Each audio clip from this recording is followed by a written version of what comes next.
Hello, everyone. This is Outnumbered. I'm Kayleigh McEnany, here with my co-host, Emily Campagno and Harris Faulkner. Also joining us, Fox & Friends' first co-host, Carly Shimkus, and Fox News national correspondent, Griff Jenkins, on this very big week. We are now just days away from the first presidential showdown of this election cycle. Both Presidents Biden and former President Trump are finalizing their strategies for Thursday's CNN presidential debate. But they're prepping for the face-off in two very different ways. President Biden is surrounding himself with top official campaign staffers, some from the White House and close allies. You see their names scrolling there. And he's at Camp David, sequestered away, as he has been for days. Meanwhile, former President Trump, he is hitting the campaign trail. He was in Philadelphia this past weekend, and he asked supporters what tactic he should take on the stage. How should I handle him? Should I be tough and nasty? Or should I be, she say no, should I be tough and nasty and just say you're the worst president in history? Or should I be nice and calm and let him speak?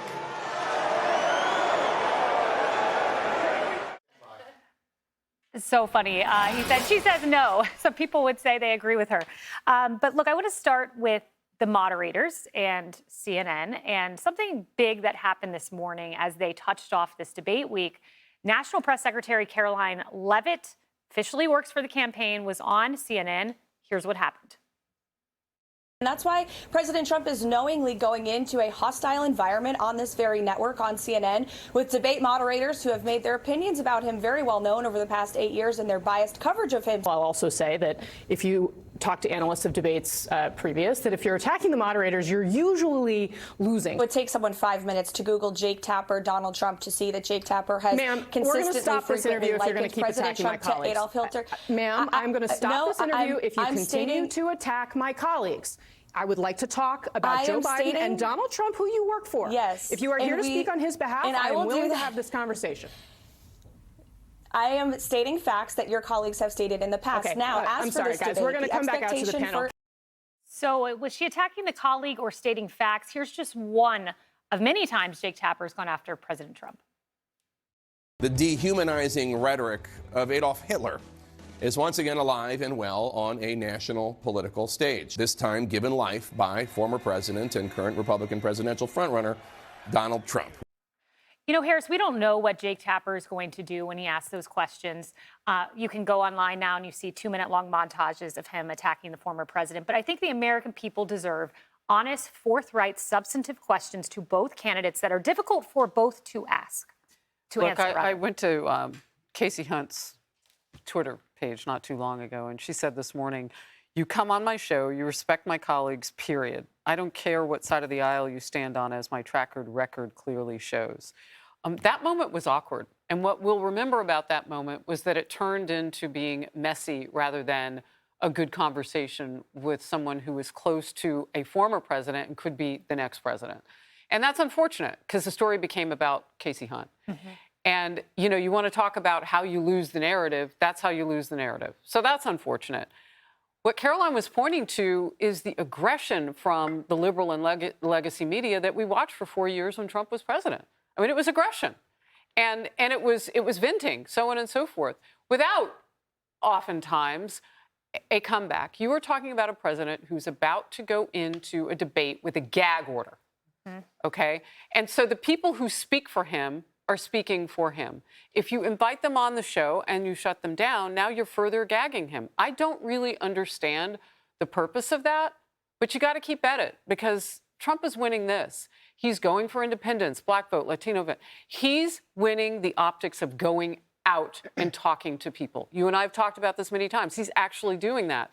Let's see if the Biden surrogates can keep up and stop talking so much about Trump. They're very different approaches. You know, I watched that rally Saturday night, and you saw someone having fun, engaging with the crowd. He talked about the debate a ton. He thinks Biden, who's sequestered, he has tons of aides around him, preparing. President Trump doesn't think that's happening. Here's what he thinks actually is happening at Camp David. So tonight, we'll refer to him as Sleepy Joe, because right now, as you know, it's been reported that right now Crooked Joe's gone to a log cabin to study, prepare, No, he didn't. He's sleeping now. Because they want to get him good and strong. So a little before debate time, he gets a shot in the... Oh. I mean, Emily, pretty colorful. We don't know what's going on at Camp David, but he's certainly framing the narrative ahead of the debate. We're not hearing from Biden. Right, and remember how the mainstream media framed it, which was that Biden is at a mountaintop retreat, they wrote, surrounded by close advisors, poring over briefs, and went on to essentially make it sound like he was in this beautifully intellectual, Trinity College library, studying up on policy. And then they said Trump, however, is practicing his barbs and he's sort of hobnobbing with vice presidential hopefuls. The reality couldn't be further from the truth, but it belies the honesty, as Harris was saying, of how they actually feel. Going back to your prior point, the hostility matters. The environment matters. And it's absolutely correct that there is a difference between opinion hosts or hosts that share their opinion and those that are committed to objectivity on air. So it's absolutely right for the president campaign spokesperson to say, look, here's what's happened in the past. Is this going to be a fair fight? It's only correct that, as Eric Trump said, Trump's not debating Biden just debating Biden. He's also debating CNN.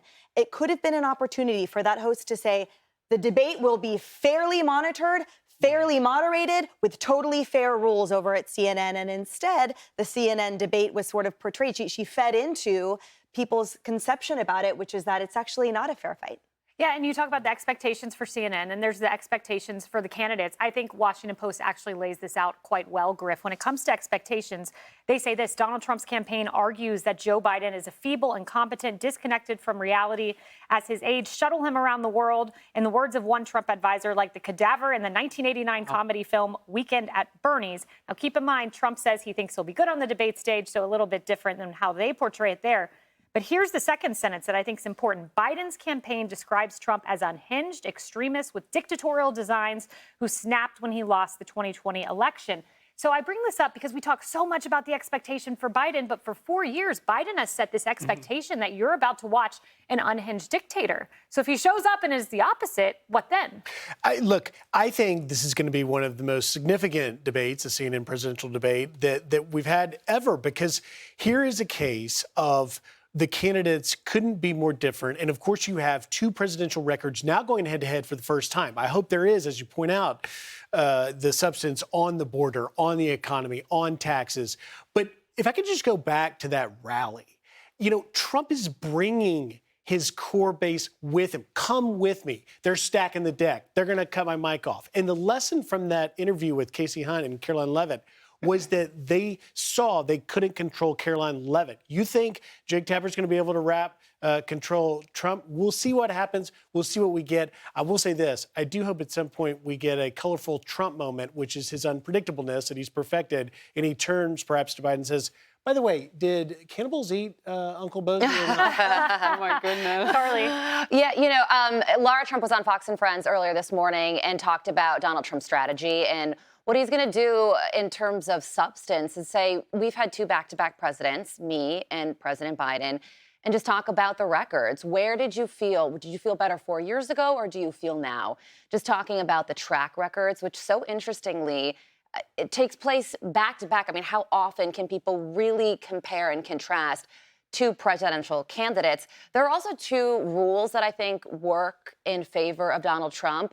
One is that he won the coin toss, so he's going to be doing the closing statements last. So the last person that you will hear from during closing arguments, essentially, is Donald Trump. The other is that the mics are going to be muted. That works in Donald Trump's favor because he's aggressive.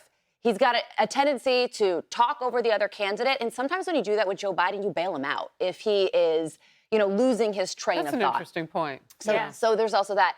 If he gets a January 6th question, if he gets are you going to accept the election results question, I think a good way to pivot to that is just say, listen, I'm running for the future of the country. You may care about that, but the American people care about the economy. They care about the border. They care about crime. Those are the issues I want to talk about. I think that will speak to a lot of people in the middle, moderate voters as well. I would just add one point. I believe Biden won the toss and chose to give Trump the end remarks because he wanted a different podium. He wanted to stand at a particular podium. So which is fascinating. Yeah. And I'm glad you brought it up because Don't you want to be the last person to speak? Yes. I mean, Biden could have done that and gave it away. Yeah. Right. I didn't know that the coin toss hinged on both. Yeah. I learned about all that NFL stuff from Emily.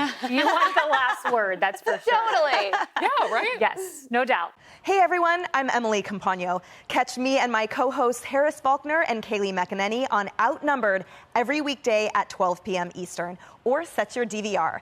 Also, don't forget to subscribe to the Fox News YouTube page for daily highlights.